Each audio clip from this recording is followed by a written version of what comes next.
Friends, welcome back to my channel. ఈరోజు మన ఛానల్లో నాటుకోడి పులుసు తయారీ విధానం చూడబోతున్నారు. సండే స్పెషల్ చేశాను కదా, షార్ట్ పెట్టాను, అందరూ చూశారు కదా. ఇప్పుడు దాని తయారీ విధానం చూపించబోతున్నాను. రాగి ముద్ద సెకండ్ టైప్ అని చెప్పానుగా, రవ్వతో. దాన్ని నెక్స్ట్ వీడియోలో పోస్ట్ చేస్తాను, ఎందుకంటే రెండు కలిపి పెడుతుంటే లెంత్ ఎక్కువైపోతుంది.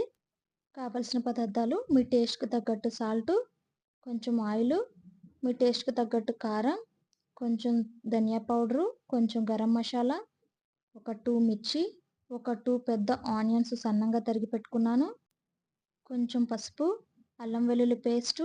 చికెన్ ఒక 1½ కేజీ దాకా తెచ్చారు. ఒక హాఫ్ కేజీ మాత్రం ఇప్పుడు వండుతున్నాను, మిగతాది వెనస్డే ఎప్పుడైనా వండుతాను. చూసారు కదా, ఇలా చికెన్లో కారం, సాల్టు, అల్లం వెల్లుల్లి పేస్ట్ కొంచెం వేసుకుంటున్నాను ఇక్కడ.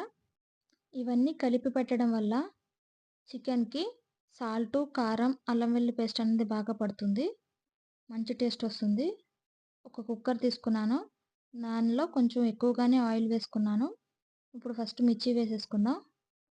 మిర్చి వేసేసుకుని వాటిని బాగా ఫ్రై చేసుకుంటున్నాను.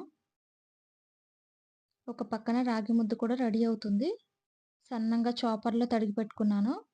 ఆనియన్స్ వేసేసుకున్నాను, ఎందుకంటే కొంచెం గ్రేవీలాగా రావాలి కాబట్టి బాగా సన్నంగా తరిగి పెట్టుకోవాలి ఆనియన్స్. ఆనియన్స్ త్వరగా మగ్గాలంటే సాల్ట్ వేసుకుంటే త్వరగా మగ్గిపోతాయి. కొంచెం సాల్ట్ వేసుకొని కొంచెం పసుపు కూడా వేసుకున్నాను. మగ్గిపోయినాయి. నేను చాలాసేపు మగ్గపెట్టాను, ఎందుకంటే వీడియో లెంత్ ఎక్కువైపోతుందని నేను చాలా వరకు స్కిప్ చేసేసాను. అల్లం వెల్లుల్లి పేస్టు 2 టేబుల్ స్పూన్ వేసుకుంటున్నాను ఇప్పుడు. చూసారు కదా, స్పూన్ ఏమీ అంత పెద్దగా లేదు, దాంతో ఒక 3 టేబుల్ స్పూన్ వరకు పట్టింది అల్లం వెల్లుల్లి పేస్టు. ఒక 1 మినిట్ పాటు అల్లం వెల్లుల్లి పేస్ట్ని ఈ ఆయిల్లో ఫ్రై చేసుకుందాం. ఫ్రై అయిపోయింది. ఇప్పుడు చికెన్ వేసేసుకుంటున్నాను. చాలా టేస్టీగా కుదిరింది కర్రీ అనేది. చూసారుగా, చికెన్ వేసేసుకొని కలిపేస్తున్నాను. ఇంకా కారం సరిపోలేదనిపించి కారం వేస్తున్నాను. కారం మొత్తం ఫస్టే వెయ్యం కదా, ఇప్పుడు కూడా కొంచెం వేసుకుందాం. కారం వేసిన తర్వాత నీట్గా కలిపేసుకోవాలి. దానిలో వాటర్ వస్తాయి కదా, చికెన్ నుంచి వాటర్ వస్తాయి కదా, అవంతా ఎగిరిపోయేలాగా కలిపేసుకోవాలి. కొంతసేపు అలాగే పొయ్యి మీద పెట్టి ఎగిరిపోనిచ్చాను. అవంతా ఎగిరిపోయినాయి. ఇప్పుడు వాటర్ పోసేసుకుందాం. నేను ఇదంతా స్కిప్ చేసేసాను. ఒక 3 మినిట్స్ వరకు పట్టింది వాటర్ ఎగరడానికి.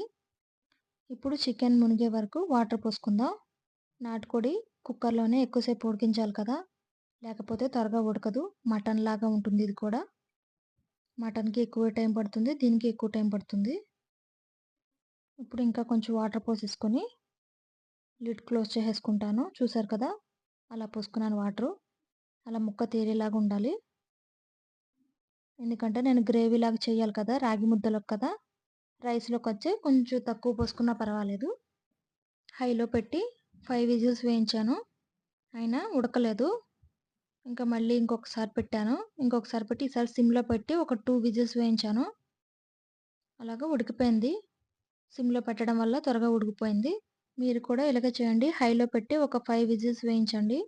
తర్వాత సిమ్లో పెట్టి ఒక 2 విజిల్స్ వేస్తే చాలు. మెత్తగా ఉడికిపోయింది. చూసారు కదా, ఇప్పుడు చూపిస్తాను చూడండి. మెత్తగా అయిపోయింది. ఇప్పుడు నా వీడియో ఎవరైనా కొత్తగా చూస్తున్నట్టయితే ప్లీజ్ సబ్స్క్రైబ్ చేయండి. అందరూ లైక్ చేయండి. మీరు లైక్ చేయడం వల్ల నా ఛానల్ అనేది ఇంప్రూవ్ అవుతుంది. నెయ్యి కాలుతుంది, పెద్ద ముక్క పట్టుకుందామంటే. చూసారు కదా, మెత్తగా అయింది. ఇప్పుడు ధనియా పౌడర్ వేసుకుంటున్నాను. ధనియా పౌడర్, గరం మసాలా, కొత్తిమీర చల్లుకుంటున్నాను. మీకు రైస్లోకి అయితే ఇంకొంచెం ఎగరబెట్టండి. నేను ముద్దలోకి కాబట్టి నేను ఇలా కొంచెం లిక్విడ్ లాగానే ఉంచుతాను, ఎందుకంటే ముద్దకి గ్రేవీ లాగా ఉంటే చాలా బాగుంటుంది. కర్రీ అయితే రెడీ అయిపోయింది. ఇప్పుడు సర్వింగ్ చేసుకుంటున్నాను. పిల్లలకి భోజనం పెట్టేస్తున్నాను. Thank you for watching friends. Thank you so much. Bye friends.